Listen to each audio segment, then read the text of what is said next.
So a lot of things happened on the last day, which is not always the situation, because last season we hardly did anything during the whole window. But the thing that pleases me most is, of course, is us getting the deal from Alex over the line. Richard, ownership, everyone involved worked so hard to get the deal done, and it's very good for the club, for our fans, for the players, for me, that all the work they've put in resulted in Alex signing for us. How close were you to getting the deal for Mark Gay over the line, and therefore what chance is there that you will go back in for him? What chance do you feel there is that he will become a Liverpool player in the next 12 months? I think it would be a bit ridiculous if I'm going to deny that we were close to signing him. That is so out in the open that would be ridiculous. These things happen in football. It happened to our players maybe in the past as well, that they thought they were so close on signing somewhere else, and then in the last moment things changed. And this can happen. And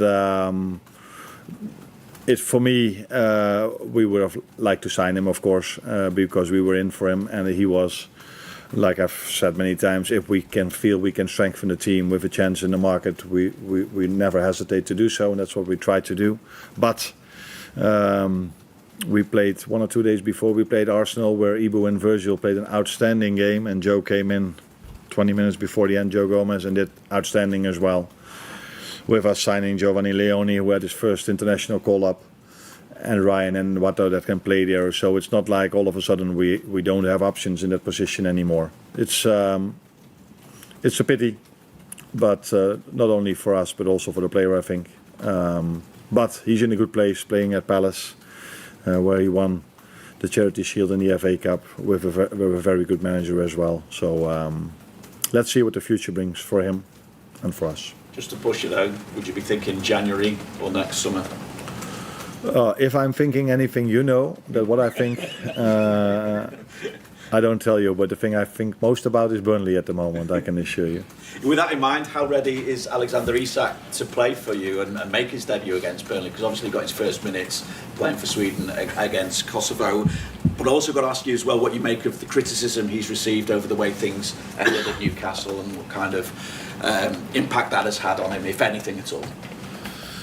Now, first of all, I think the Swedish manager Jon Dahl Tomasson deserves a big compliment, because he gets one of the best, maybe the best striker in the world in, and needs to play 2 very important games for his country, but understands that if he would play him twice 90 minutes, then probably the player would have been injured for multiple weeks. And that's not always easy for a manager, that he takes care of the interest of a player. And so he deserves a big compliment for that, and we will treat Alex the same as they did. So don't expect him to be every single game 90 minutes on the pitch. That's definitely not going to happen in the upcoming weeks. He missed a proper pre-season. I think he missed 3 or 4 months of team sessions. And so now we have to build him up gradually, with us playing so many games, hardly any training time. So that's going to be a challenge, but we've signed him not only for the upcoming 2 weeks, we've signed him for I think for 6 years. So yeah, this is what we have to keep in mind, and what the fans have to keep in mind if they see that I take him off at a certain moment, or I only bring him in for a small amount of minutes. That's all for the long-term fitness of the player.